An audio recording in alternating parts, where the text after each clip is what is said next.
Hello, this is Gail Bird from gailbird.com. The other day I was wishing I had a low temperature soldering iron so I could try to attach some jump rings to a piece of pewter I had. I was making a tassel and I wanted something to hang it from, but I was rooting around and I couldn't find it. But my excellent husband brought me one home that day, and my first attempts were sort of messy, but they got the job done. That was pretty fun. So with that success in my head, I was also trying to finish up something. I was looking around in my studio for semicircular frames. I didn't want to have to buy more. I like using these 3-inch diameter stacking bangles as frames for steampunk pendants, but they're huge. And that's not for everyone, and I only wanted a half circle. So I suddenly looked at them and the light went off. I could cut them. So I grabbed some big jump rings that I had and some heavy duty cutters. And I experimented, and here's what I come up with. The bracelets are thick, but they're definitely cuttable. I could have used my Dremel, but I find the cutoff discs are too brittle, and I didn't have the quick change colors, so I'd rather use brute force than fight with changing the little screwdriver heads. I cut some bracelets into 2 or 3 curved sections, and then making sure that the jump rings were closed, I set the closure against the end of the bracelet piece and jammed it together with some solder. I just went for it. I have since looked it up, and I'm doing a bunch of stuff wrong here. You're supposed to tin the surface of the soldering tip, which means to cover the end in solder. I had sort of figured that out myself, but I couldn't figure out why that worked. That's why I was having some problems getting it to flow. I should probably have a more heat-proof surface than the plywood I'm working on. It's low temperature, but it's still hot. It seemed to be fine. This is a surface that I'm not super attached to, so I didn't mind if I burnt it. You can see there's already spray paint all over it. I should probably be clamping these instead of letting them fling themselves around the workbench. I should definitely be cleaning the oils off what I'm soldering. Despite all of my experimental nonsense and several failed solders, I did manage to get a decent number of frames that felt solid and usable. I started playing with some components and I was getting excited for the possibilities, but I realized that I had to file down my extremely messy solder joints, so I calmed down and I did that first. When you're filing, you're supposed to go just forward. You only file on the forward strokes. I tend to get lazy, especially if my file is a rough one. But mostly you go forward. You choose the file that mostly matches the shape what you're filing. So this one is flat on one side and oval on the other, and I'm flipping it back and forth depending on if I'm doing the inside of the curve or the corners. Speaking of components, I have this thing for altering metal things, like smashing buttons and coloring them, or spray painting brass flower parts, or adding patina to little metal pieces. I had even recently made molds of buttons and created some polymer clay fake buttons so that I could use them over and over again. I collect these items in groups and I store them in open containers in front of my assembly workspace. And they're open so that I can see them, so that I know what I have, and so that they'll spark some ideas. If I put them away, I'll forget. This assembly workspace is where I glue my components together, and it's not usually this clean, but I just finished organizing it and covering this cardboard with contact paper for a clean surface to work on, and so I took a photo, and so I'm showing you. So when I'm doing assemblage, I pull out components I think I want to use together, try them on the frames, I play. They go in and out and I throw them around and I make a mess. I had already built some button stacks using the faux buttons for the base, so I started with those. I do a lot of trying things and moving them around until it looks right. I'm checking for balance and flow. I'm imagining other items on top. The larger pieces will be connected visually with smaller bits like tiny mother of pearl buttons, but they don't sit still at this stage, so I have to sort of imagine it. I wish I could record my imagination for you, because when I do this, I also have to leave space for wire wrapping to show up and to fill in spaces. So I'm digging through my bits and my pieces and trying to build what I feel will work best on these new frames. I knew I wanted to make necklaces with large focals connected by custom chain and links. which is why I'd put the circles at the end of the bracelet pieces in the first place, so that I'd have some place to connect these custom links. It wasn't until I started adding spiky items to the round pieces that this really started working for me. Using all round, it just wasn't enough contrast and it felt really boring. The spiky bits were just super though. After I had a few laid out to my satisfaction, I grabbed the Dremel and drilled out some holes in the polymer clay so the base pieces could be wired to the frames. If these frames had more surface area, I might glue first, but instead I felt that wire would be the most secure option in this case.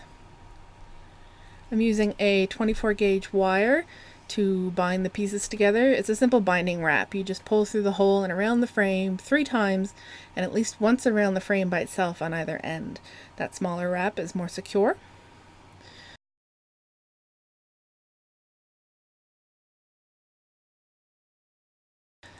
Sometimes I need to use pliers to get through the holes because my fingers are getting clumsier as I'm getting older and fatter. What can you do? That's why they made tools.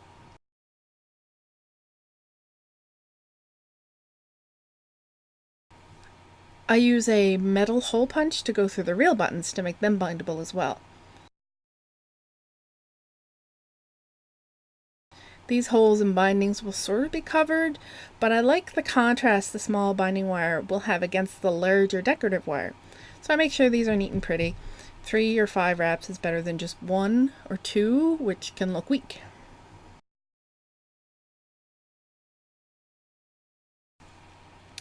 I don't necessarily cut my binding wire if I think I'll use it again.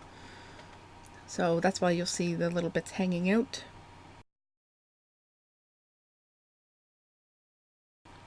The smaller components I'll attach using E6000 glue, which is best applied with a big glop that can be pushed into place. You get a bit of wiggle room with this glue, which can be good and bad. Items can slide around on their own if it's not a stable surface, but at the same time you can push them into where they should go.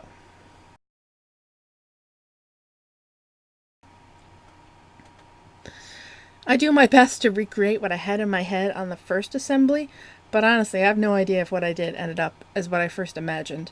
I'd have to compare the photos before and after. I get the basic components ready, but they're definitely influenced by the 1,000-mile-an-hour brain I guess I'm lucky to have.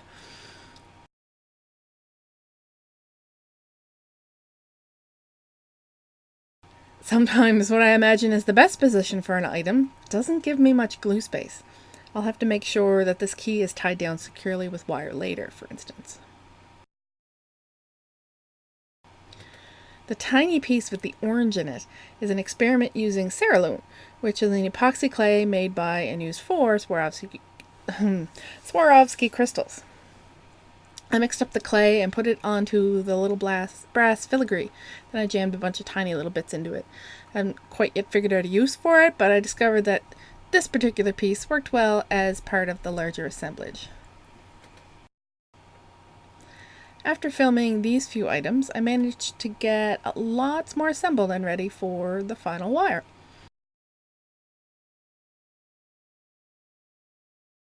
I'm using an 18 gauge vintage bronze color wire for these. They're a heavy focal and they need a heavy wire to even be noticeable. Doubling it makes it feel more detailed and ornate, so I do that first and attach the doubled end securely somewhere on the piece. Then I can get busy making swirls. They're harder to do with the heavier wire, but totally worth it. You want to use the wire as another piece of the assemblage. Examine the base and see areas that need something more and use your wire to put it there. You're also using the wire to hold down items you feel are less than secure.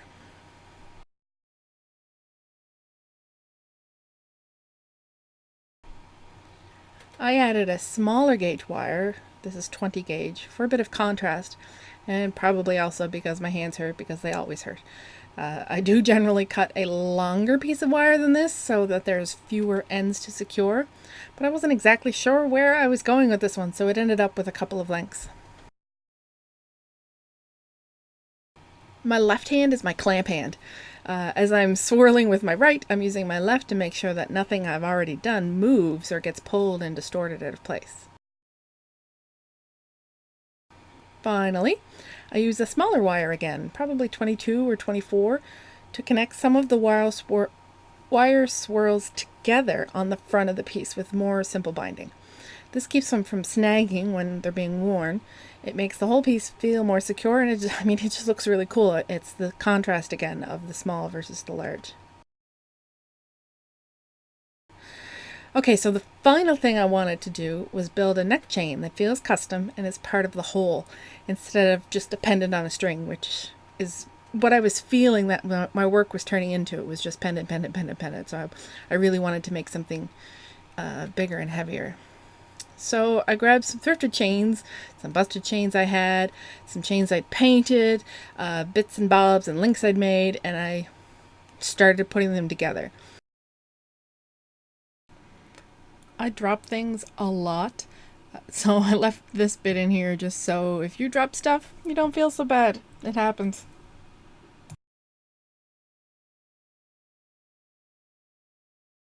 Some of these items I also hobo soldered, like the larger jump rings, which would get pulled apart otherwise.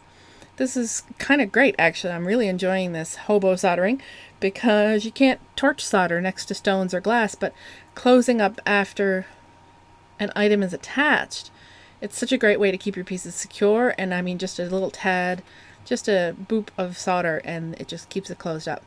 I actually took all of the finished necklaces over to my hobo solder, and I closed up anything that was open.